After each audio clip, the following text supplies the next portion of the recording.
ഈ കാലഘട്ടത്തിലും ജീവിച്ചിരിക്കാനുള്ള പ്രേരണയും പ്രചോദനവുമാണ് ഇന്നത്തെ രാഷ്ട്രീയ യുവത്വം. അഭിശപ്ത കാലത്തെ ആശാകിരണങ്ങൾ. ഈ രാഷ്ട്രീയ യുവത്വത്തിൻ്റെ ആശയ ഉൽപ്പന്നമാണ് കോഴിക്കോട് ഗുരുവായൂരപ്പൻ കോളേജിലെ വിശ്വവിഖ്യാതമായ തെറി എന്ന മാഗസിൻ. തെറിയുടെ ജാതി അന്വേഷിക്കുന്ന ഈ മാഗസിൻ ഇന്ത്യൻ സവർണാധിപത്യത്തിൻ്റെ മർമ്മങ്ങളിൽ തന്നെയാണ് പ്രഹരിക്കുന്നത്.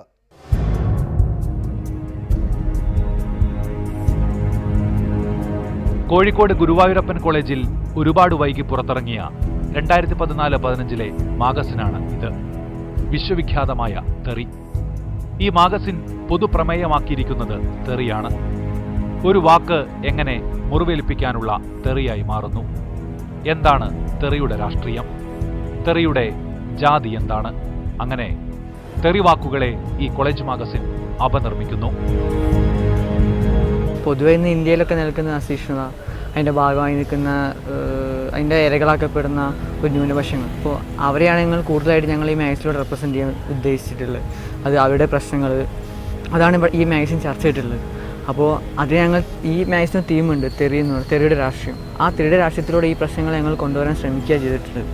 എന്നാൽ ഭാരതീയ സംസ്കാരത്തെ അവഹേളിക്കുന്നു എന്നാരോപിച്ച് ABVP പ്രവർത്തകർ മാഗസിൻ കത്തിച്ചതോടെ ഇത് സംസ്ഥാനമാകെ ചർച്ചാ കേന്ദ്രമായി.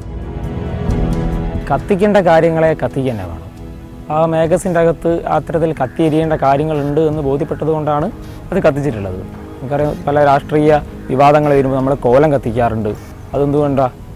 അതൊരു പ്രതീകാത്മകമായ ഒരു കത്തിക്കലാണ്. അപ്പോൾ അതിൽ കത്തിയെരിയേണ്ട കാര്യങ്ങൾ ഉണ്ട് എന്നുള്ളത് കൊണ്ടാണ് അതിന് കത്തിച്ചത്. പുസ്തകമോ ഏതെങ്കിലും തരത്തിലുള്ള ആശയ അവതരണമോ അഭിമുഖീകരിക്കപ്പെടുകയല്ലാതെ അത് ആക്രമിക്കപ്പെടുന്ന അവസ്ഥ ജനാധിപത്യത്തെ സംബന്ധിച്ചിടത്തോളം ഒട്ടും അഭികാമ്യമല്ല. യോജിക്കാൻ എന്ന പോലെ വിയോജിക്കാനുമുള്ള അവകാശം ജനാധിപത്യത്തിൽ അനിവാര്യമാണ്. തെറികൾ രണ്ടു തരത്തിൽ സമൂഹത്തിൽ പ്രവർത്തിക്കുന്നുണ്ട്. ഒന്ന്, കീഴാളന്റെ അമർഷ പ്രകാശനമായി. രണ്ട്, കീഴാളനെ അധിക്ഷേപിക്കാനുള്ള ആയുധമായി. രണ്ടാം ഗണത്തിലുള്ള അധികാരപ്രയോഗത്തിന്റെ അഴുക്കടിഞ്ഞ വാക്കുകളെക്കുറിച്ചാണ് മാഗസിൻ ചർച്ച ചെയ്യുന്നത്. ഞങ്ങൾ തെറി എന്നൊരാശയം ഞങ്ങൾ മുന്നോട്ട് വരിക ചെയ്തത്. ഞങ്ങൾ കുട്ടികളുടെ തന്നെ ഒരു ആശയം ഉണ്ടായിട്ടുള്ളത്.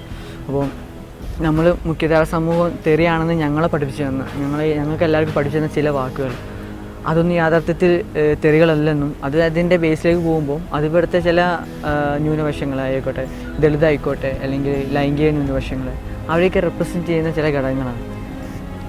അപ്പോൾ അതിൻ്റെ പിന്നെ ഞങ്ങൾ അന്വേഷിച്ച് നടന്നപ്പോൾ ഇവിടെയുള്ള ഒരു ഒട്ടുമിക്ക തെറികൾ ഇങ്ങനെ തന്നെയാണ്.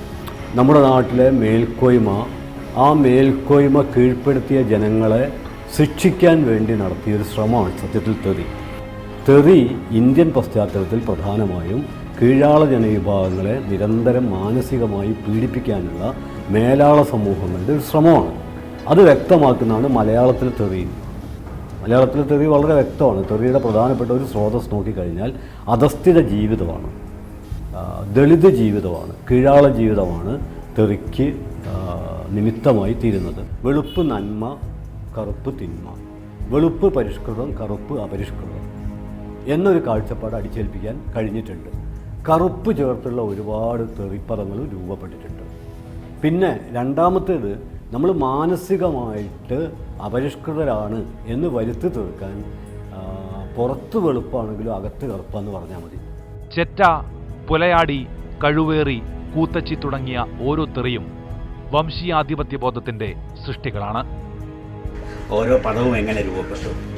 ഉദാഹരണമായിട്ട് നമ്മളിപ്പോൾ സാധാരണ ചോദിക്കുന്ന കൊശവ എന്നുള്ള ഒരു വാക്ക്, യഥാർത്ഥത്തിൽ നമ്മുടെ കലങ്ങൾ മുഴുവൻ പണതുണ്ടാക്കുന്ന ആൾക്കാരെയാണ് നമ്മൾ ഈ കൊശവ എന്ന് പറഞ്ഞിട്ടുള്ള തെറിവാക്കാക്കി മാറ്റുന്നത്.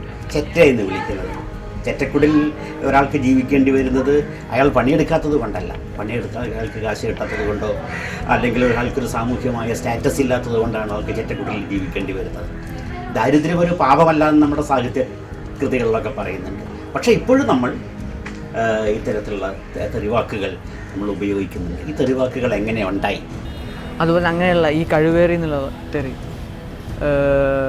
അതിലിപ്പോൾ യേശുക്രിസ്തു മുതൽ ഇന്നത്തെ സവർണ തമ്പുരാക്കന്മാർ തൂക്കിലേറ്റിയ രോഹിത് വേമുലയുടെ ചരിത്രം വരെ അതിൻ്റെ പിന്നുണ്ട്. അപ്പോൾ ആ ഒരു പശ്ചാത്തലത്തിലാണ് ഞങ്ങൾ ഈ തെറികളൊക്കെ വ്യാഖ്യാനിച്ചിട്ടുള്ളത്. അപ്പോൾ ഇതെന്ന് പറഞ്ഞാൽ പൊതുവെ നമ്മുടെ സമൂഹത്തിലുള്ളൊരു പൊതുബോധം, അതിനെയാണ് നിങ്ങൾ ചോദ്യം ചെയ്തിട്ടുള്ളത്. എന്നാൽ തെറിവാക്കുകളുടെ അപനിർമ്മാണം ഇസ്ത്രിയിട്ട സംസ്കാര വടിവിൽ അഴുക്കു പുരട്ടുന്നു എന്നാണ് ABVPയുടെ ആക്ഷേപം. ഈ പുലയാടി എന്ന് ഉദ്ദേശിക്കുന്നത് അച്ഛൻ, അമ്മ അല്ലെങ്കിൽ അതുപോലെയുള്ള അടുത്ത ബന്ധുക്കൾ മരിക്കുമ്പോൾ കുടുംബക്കാർ ആടുന്ന പുല ആടുക, അതിനെയാണ് പുലയാടി എന്നുള്ള പദം കൊണ്ട് ഉദ്ദേശിക്കുന്നത്. ഇവർ അതിൻ്റെ ആ ഒരു അർത്ഥതലം തന്നെ മാറ്റിക്കൊണ്ട് ഇത് ഇവരെ വിളിക്കാൻ വേണ്ടി ഉപയോഗിക്കുന്ന ഒരു പദമാണ് എന്നുള്ള തരത്തിലേക്ക് വരുത്തി. ഇത് തീർച്ചയായും ഒരു ഗൂഢാലോചനയുടെ ഭാഗമായിട്ട് ഇതൊരു ക്യാമ്പസിലേക്ക് വരേണ്ട ഒരു മാഗസിനല്ല. അപ്പോൾ നമ്മൾ പുലയൻ എന്ന് പറയുമ്പോൾ പുല വയലാണ്, വയലിൽ ജോലിയെടുക്കുന്നവനാണ്. ഈ ചളിയിൽ നിന്ന് നമ്മുടെ ജീവിതം സൃഷ്ടിച്ചെടുക്കുന്ന, തൊഴിലെടുക്കുന്നൊരു ജനവിഭാഗമാണ്. പക്ഷേ മലയാളത്തിൽ പുലയൻ, പുലയാട്ട്, പുലഭ്യം, പുലച്ചി, പുലയാട്ടുമോൻ ഇതൊക്കെ തെറിയാണ്. അപ്പോൾ എന്തുകൊണ്ടത് തെറിയായി തീർന്നു? ഒരു ജനവിഭാഗം എങ്ങനെയാണ് തെറിയാവുന്നത് എന്ന് നമ്മൾ ആലോചിച്ചില്ല. കൂത്തിച്ചി നിങ്ങൾ പറഞ്ഞല്ലോ, കൂത്ത് ആടുന്ന ആൾ തന്നെയാണ് കൂത്തിച്ചി എന്ന് വിളിക്കുന്നത്. പക്ഷേ ഈ കൂത്ത് ആടുന്നത് ആ കാലഘട്ടത്തിൽ ഈ പറഞ്ഞ ദളിത് വിഭാഗത്തിൽപ്പെട്ട ആളുകൾ മാത്രമൊന്നുമല്ല. അതിൽ പല വിഭാഗത്തിൽപ്പെട്ട ആളുകളും ഈ കൂത്ത് എന്നുള്ള ആടുന്ന ഒരു കാലഘട്ടം ഉണ്ടായിരുന്നു. അന്ന് സ്ത്രീകൾ പലപ്പോഴും രാത്രി സന്ധ്യ കഴിഞ്ഞാൽ പുറത്തിറങ്ങാൻ മടിക്കുന്ന ഒരു കാലഘട്ടം ഉണ്ടായിരുന്നു. അപ്പോൾ ആ കാലഘട്ടത്തിൽ പുറത്തിറങ്ങുന്ന ആളുകൾ അത്തരത്തിലൊരു സ്ത്രീയാണ് എന്നുള്ളൊരു സംസ്കാരം അന്ന് ഉണ്ടായിരുന്നു. അതിൻ്റെ ഒരു വാമൊഴിയായിട്ടാണ് ഇന്നും ആ പദപ്രയോഗം ഇവിടെ നിലവിലുള്ളത്. അത് സമ്മതിക്കുന്ന കാര്യം തന്നെയാണ്. ഭാരതീയ സംസ്കാരത്തെ അവഹേളിക്കുന്നതിനൊപ്പം രാജ്യദ്രോഹ ഉള്ളടക്കം കൂടിയുള്ളതാണ് ഈ മാഗസിനെന്ന് സംഘപരിവാർ കുറ്റം ചാർത്തുന്നു. ഇതിൽ ഒന്നാമതായി രാജ്യദ്രോഹപരമായ ചില പരാമർശങ്ങൾ അതിലുണ്ട്. അതിൽ വധശിക്ഷ ശിക്ഷയല്ല, പ്രതികാരം എന്നുള്ള തരത്തിലൊരു ലേഖനമുണ്ട്. അരുൺ KG എന്ന് പറയുന്നൊരു വിദ്യാർത്ഥിയുടെ ലേഖനം. ആ ലേഖനത്തിൽ നമുക്ക് കാണാൻ വേണ്ടി സാധിക്കും അഫ്സൽ ഗുരുവിനെയും അതുപോലെ തന്നെ യാക്കൂബ് മേമനെയും ന്യായീകരിച്ചുകൊണ്ട് അല്ലെങ്കിൽ അവർ ചെയ്ത പ്രവൃത്തിയെ നിസാരവൽക്കരിച്ചുകൊണ്ടുള്ള ഒരു പ്രസ്താവന ഞങ്ങൾ അറിഞ്ഞിട്ടുണ്ട്. പ്രിൻസിപ്പൽ അടുത്ത് ഈ കേസ് കൊടുത്തതിൻ്റെ ഭാഗമായിട്ട് അന്വേഷണം നടക്കുന്നുണ്ട്. അപ്പോൾ നോക്കട്ടെ, കേസിൻ്റെ രീതിയിൽ തന്നെ ഞങ്ങൾ നേരിടും. പക്ഷെ ഞങ്ങൾക്കൊരു ഉറപ്പുണ്ട്, ഞങ്ങൾ യാതൊരു തരത്തിലുള്ള ദേശവിരുദ്ധമായ, രാജ്യദ്രോഹം, ഇവിടെ ദളിത് വിരുദ്ധമായ കാര്യങ്ങളൊന്നും ഞങ്ങൾ ഇതിൽ പറഞ്ഞിട്ടില്ല. നല്ല ഉത്തരവാദിത്ത ബോധ്യമുണ്ട്. ആദ്യം എനിക്കിപ്പോഴും ഓർമ്മയുണ്ട്, ആദ്യമായിട്ട് ഇവർ കൊണ്ടുവരുന്നത് ഈ തെറികൾ യൂസ് ചെയ്തു വാദ്യ സംസ്കാരത്തെ വെല്ലുവിളിച്ചതെന്നായിരുന്നു ആദ്യം ഇവർ കൊണ്ടുവന്നൊരു ക്യാമ്പയിൻ. അത് പൊളിഞ്ഞ് രണ്ടാമത് പിന്നെ രാജ്യദ്രോഹമായി. പിന്നെ ഈ അടുത്ത് ഞാൻ കേട്ടു നിങ്ങൾ ദളിതിനെ കളിയാക്കി, ദളിത് വിരുദ്ധതയാണെന്ന് പറഞ്ഞ് ഇപ്പം പുതിയ ക്യാമ്പയിനിങ് അവർ കൊണ്ടുവന്നിട്ടുള്ളത്. എന്നാൽ അസഹിഷ്ണുതയുടെ ആപത്കാലത്ത് പ്രതിരോധത്തിന്റെ സ്ഫോടനാത്മക ശേഷി ക്യാമ്പസുകൾ കൈവരിക്കുന്നു എന്നതാണ് ഈ കാലഘട്ടത്തിന്റെ ഉജ്ജ്വലത.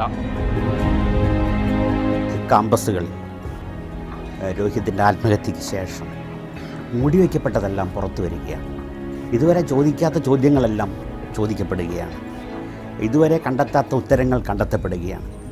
ഈ ഗുരുവായൂരപ്പൻ കോളേജിലെ മാഗസിനും ശ്രമിക്കുന്നത് ഒരു തെറിയുടെ നാനാർത്ഥങ്ങൾ അന്വേഷിക്കാനാണ്. എങ്ങനെയാണ് തെറി ഉണ്ടായത്, ഓരോ പദവും എങ്ങനെ രൂപപ്പെട്ടു.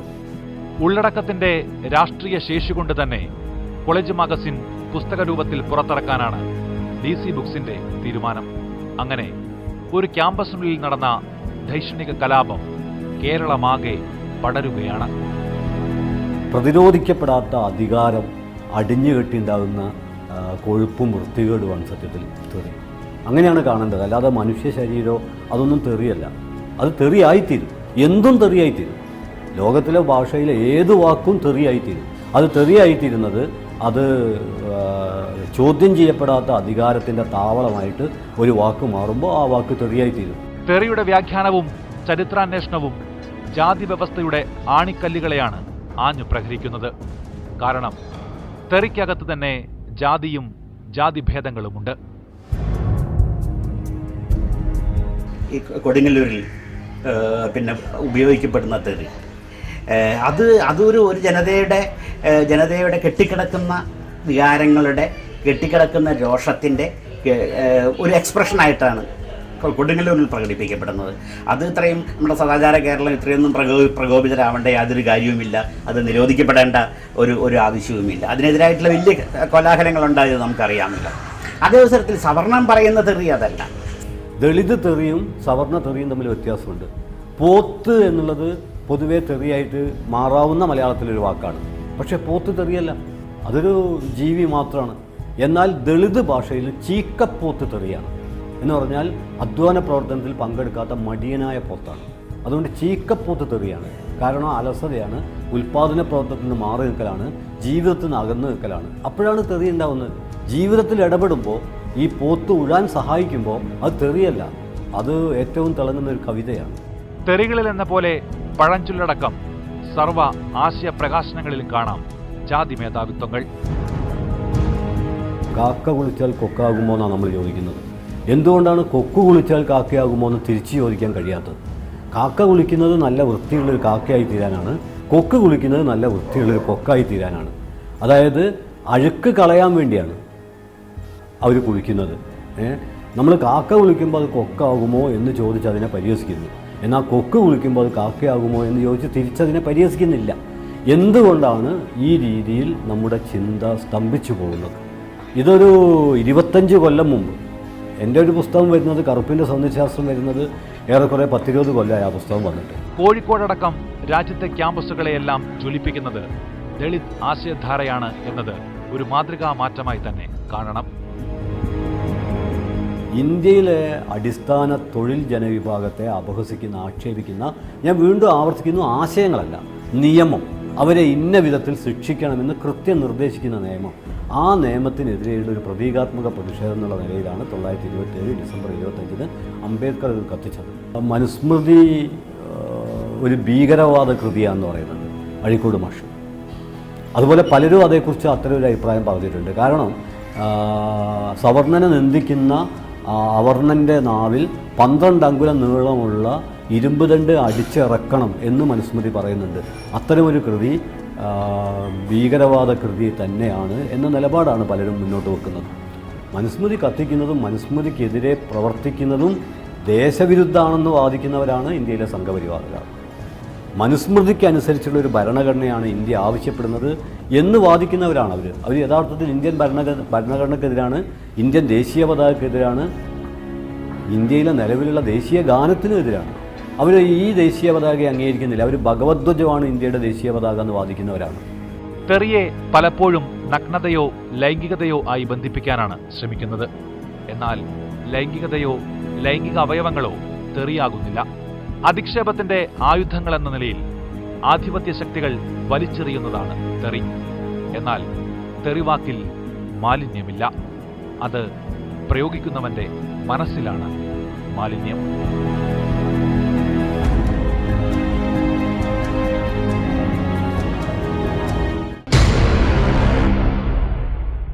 മതഭീകരതയും മതാത്മക രാഷ്ട്രീയവും ക്രൗര്യം പൂണ്ട കാലമാണിത്. മതം സമൂഹത്തിലെ ഏറ്റവും പ്രതിലോമകരമായ ആധിപത്യ ശക്തിയാകുന്ന കാലം.